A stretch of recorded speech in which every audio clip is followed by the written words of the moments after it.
chef to bake the ring into a cake, you know, or lead her down a rose petal strewn path through a little pond with unicorns cavorting about, right? And I realized my proposal probably didn't live up to your expectations, you know. I personally just think you're trying to make the rest of us look bad, but that's all right, you know, you're fine.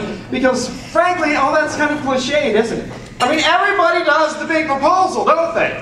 Everybody has this big proposal. Who proposes on the phone? Nobody! Nobody would ever do that, right?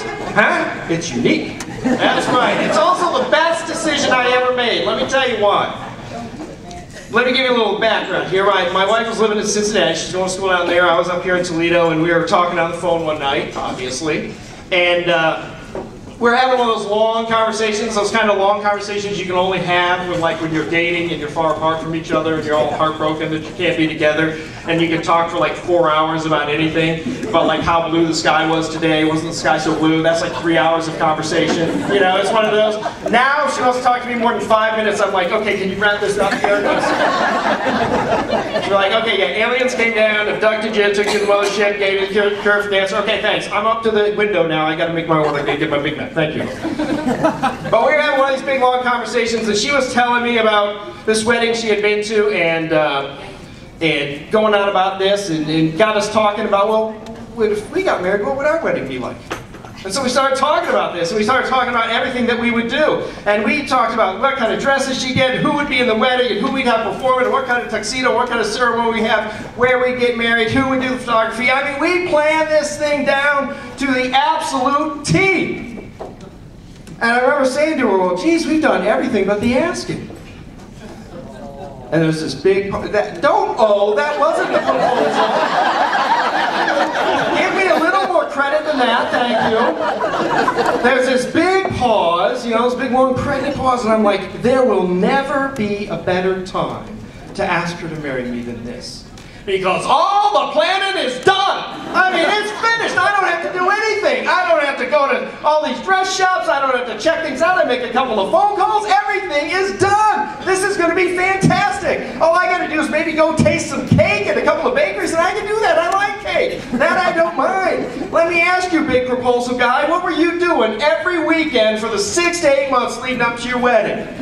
I'll tell you what you were doing. You were going to every dress shop. You were going to every bridal shop. You were going to every flower shop, every photographer, every DJ, every wedding hall, every reception hall, every photographer in the tri-state area. You know what I was doing? Watching football. I was on my couch looking at kung fu movies and eating chips. That's what I was doing. Yeah, you think you're good. I'm not just a pretty face. I tell you what, it was great. And let me tell you something else. When it comes a big proposal, you know what the next expectation is? Big wedding, right? Because you got to outdo the proposal in the wedding. It's a law of nature. Whatever you do in the proposal, you got to double it up for the wedding. You know what you got to do for the wedding when you propose on the phone? Show up. I mean, if you are a live, warm body in that church, you have already exceeded all expectations. How'd the wedding go? Well, he was there. We didn't have to get him on speakerphone. I think it went well. It was nice. And all the big proposal guys are out there looking at their wives going, honey, I don't know what this guy's talking about. I want you to know I love every moment of all that time that we got to spend together. I cherished it. Those were precious, precious moments to me. And in their mind, they're thinking, this guy is a genius! Where was he 20 years ago when I was proposing? Man, I needed this guy then.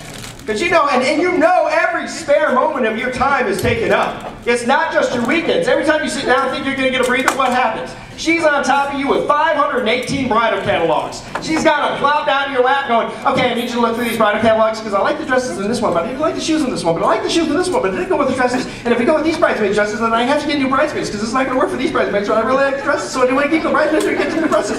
So I want you to go through and I want you to dog ear every page where you find something you like. And here's 2,000 post-it notes, and I want you to write down what you like about each one. And don't just say because it looks nice. I want you to give me the details and tell me why you like it. And I'm going to need all that by Wednesday.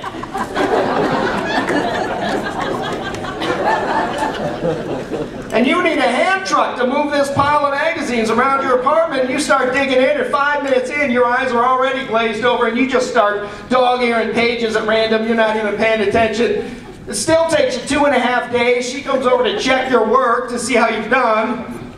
And then you get the dreaded question, did you really read all these? It's like, yeah, baby, I read it, I swear. Then why did you dog ear this page for a feminine hygiene product? Are you trying to be smart? So no, baby, that was a mistake. I probably meant what was on the back of the page. For mouthwash, does my breath stink? No, baby, no, your breath doesn't stink. Well, maybe a little Listerine right before the ceremony would be okay. But no, baby, you're fine. Oh. I will say in my defense about my proposal, it was actually a step up from how I reacted when my wife first told me she loved me. We were in college at the time, and we were dating. I've been dating a couple of months and just starting to get real serious. And we're sitting there, we're all cuddled up together on the couch, and I know it was before Joshua Harris and that whole I is dating goodbye thing. So we cuddled, I'm sorry. So we were all cuddled up on the couch, and she looks up at me, she gives me that look. You know that look that you give to people when you're like first dating them? It's that look, that early gooey and love look. You know, it's a look with the expiration date because, you know, after 6 months you can't get away with that. If I looked at her like that now, she'd slap that look off my face. She'd be like, what is wrong with you? Are you having a stroke? No. But we're sitting there and she looks up at me and she's like,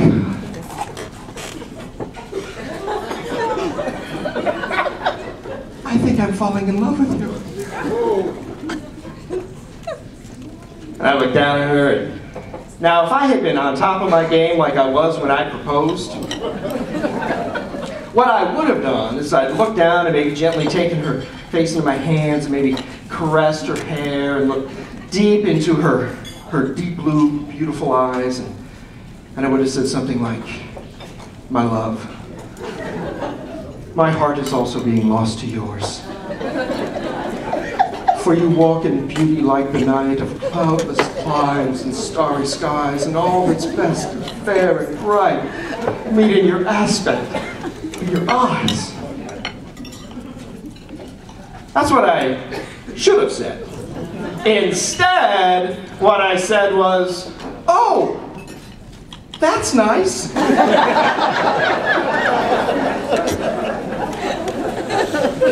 And I know what you're thinking, ladies. I know what you're thinking. I know.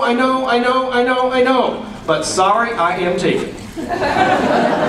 You are just going to have to pick from among the leftovers out here. I apologize for that. I was just being polite, right? Somebody tells you they love you. You are polite. It's polite to respond back to them, is it not? I was just acknowledging it. Besides, it gives me something to write every year on our anniversary card.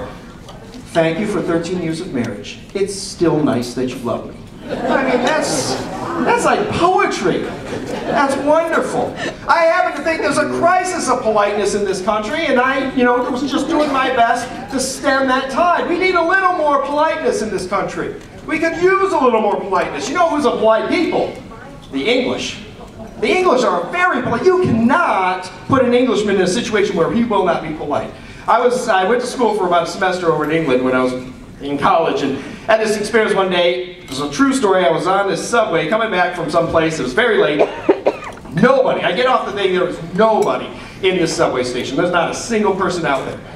And so I get off, it's kind of creepy, you're all by yourself, and I go over and I hit the elevator button, and the door opens up, for the lift, excuse me, not the elevator over in England, it's the lift. And I hit the button, and door opens up, and the freakiest looking guy you've ever seen is standing in that elevator.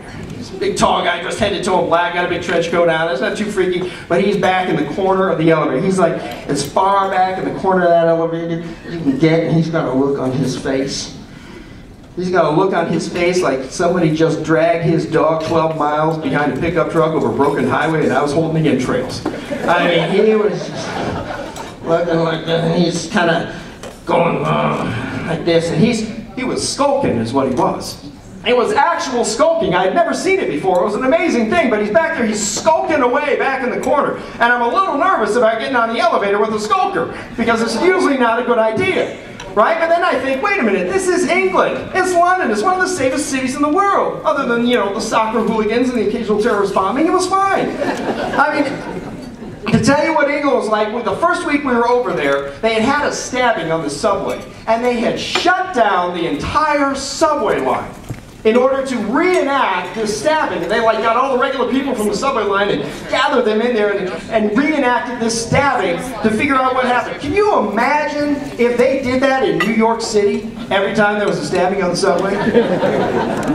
That thing would never run. You'd be down there going, hey, can I get, oh, sorry, the line's closed, got a stabbing reenactment going on. Oh, okay, I'll just go over here. Nope, sorry, we're closed too, got a stabbing reenactment going on. Oh, sorry, well, I'll be over here. Nope, sorry, closed, got a stabbing. Oh, come on, you guys were closed yesterday. Yeah, but we had 3 people stabbed at the reenactment, so we had to close it down. So I figure it's fairly safe, this is England. So I get on, totally ignoring the fact that there actually had been a stabbing on the subway, that they hadn't caught the guy. I was probably looking at suspect number 1, and oh yeah, this is the country that gave us Jack the Ripper. But I get on the lift with the guy anyway, and immediately the doors close, and I regret my decision, because old Skulky's back there in the corner, and immediately, as soon as those doors close, he comes sidling on up to me. You know, like Quasimodo on a man. He's silent. Does this make you nervous? Now imagine you're alone on the subway in an elevator, and you're the only 2 people there, and this guy's got a weird glint in his eye, and he's just staring right down at you. It'll make you nervous. And he's staring down at me, and I'm just thinking, please don't stab me, please don't stab me, please don't stab me, please don't stab me. And he says to me in this really kind of gruff, menacing voice, that sounds like, good day. And I'm like, Skulky's friendly. He's friendly. This is great. In England, even the skulkers are friendly. This is wonderful. I mean, maybe he'll stab me to death, but at least he'll be polite about it.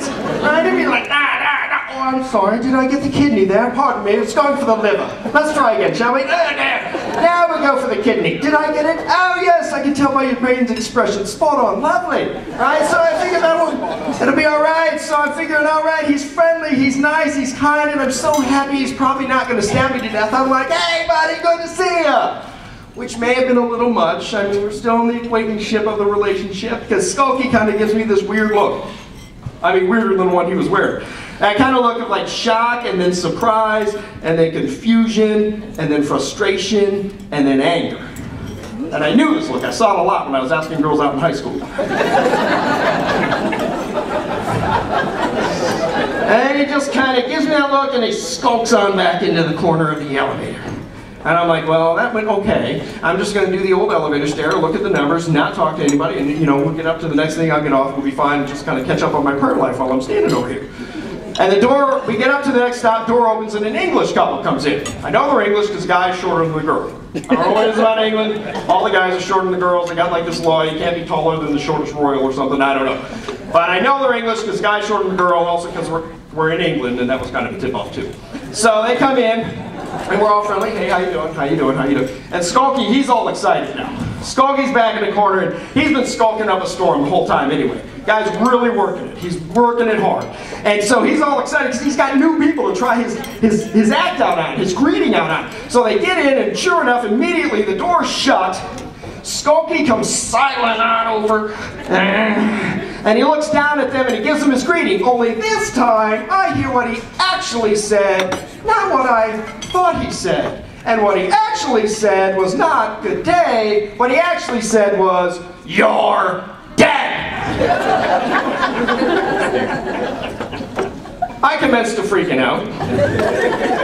I jumped behind the tall English lady because I figured if he's going to start stabbing people, by the time he gets through to the 2 of them, maybe we'll be up at the next level and I can get off the elevator, right? And this English dude looks up at him and he says, I beg your pardon, what did you say? And I'm like, dude, he said you're dead! I know it sounds like good day because he's got this freaky crazy accent, but he said you're dead! Now do something, karate chop this guy, take him down, and then I'll pile on after you get him down so I can look like a hero too. And Skulky, he just looks down at this guy and he's in a whole skulking lather right now. I mean, he's skulked it up to the max and he looks down at this guy and he lets him have it with both barrels. He says, you're dead! I swear to you, this is a true story. This dude looks up at him and says, well, that's rather rude, isn't it? I mean, what do you mean by getting on lifts and coming around, skulking around, threatening people like that? What kind of behavior is that for a grown man? I mean, really, what kind of behavior? And Sculky gives him that look, and you can just tell he's thinking, oh, come on! Come on! What do I gotta do to freak somebody out here? Oh, this is ridiculous. I'm doing some grade A skulking here. I tell this guy, and he's all like, hey, how you doing, you stupid American twit? And then I get you, and all I get is a manners lecture. This is quality skulking, people. You go up on the streets. You see what kind of skulking you get up there. You will be right back down here for this skulking. And I was feeling kind of bad for Sculky. I really was, because he was working hard. The man was working hard. And I felt like telling him, look, buddy, if you had just enunciated a little bit, I would have been freaked out if I could have understood you. You gotta pronounce your words, man. Look, let's go back down. We'll try this all over again. I'll get back on, but this time enunciate, because your skulking's really being undercut by your diction. I'm Tommy Briggs. Thank you so much. Coming up next.